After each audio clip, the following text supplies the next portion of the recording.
জুলাই আন্দোলনে অংশগ্রহণ করা এক ভাইয়ের স্টেটমেন্ট। তার দাবি, কেন্দ্রীয় সমন্বয়কদের কাছ থেকে যে ধরনের সহায়তা পাওয়া প্রয়োজন ছিল তার কিছুই তিনি পাননি।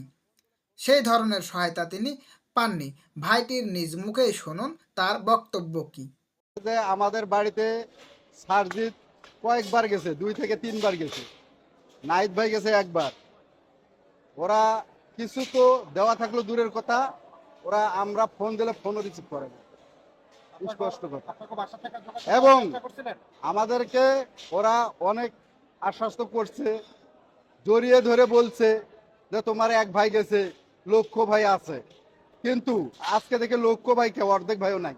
সরকারি দল থেকে বর্তমান প্রধান উপদেষ্টা যে ডক্টর মোহাম্মদ ইউনূস, উনি আমাদের বাড়িতে গেছে, আমাদের সবাইকে নিয়ে বসছে, ভাই বোন মা বাবা চাচা সবাইকে নিয়ে বসছে, বসে সবার সাথে শুধু কুশল বিনিময় করছে, কথাবার্তা বলছে। আর একটি কথা বলছে যে তোমাদের যে কোনো সমস্যা হলে আমাদেরকে জানাবা।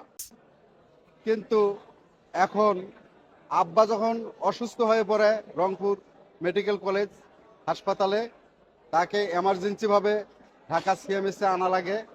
ওই সময় আমি কয়েকটা দপ্তরে ফোন দিছি, কিন্তু তারা ফোন রিসিভ করে না। এটা আমার সবচাইতে বড় দুঃখ।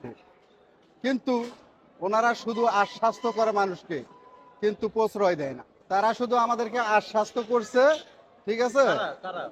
বৈষম্য বিরোধীর যে ছাত্র আন্দোলনের নেতৃত্ব যারা দিচ্ছে, তারা শুধু আমাদেরকে আশ্বাস্তই করে গেছে।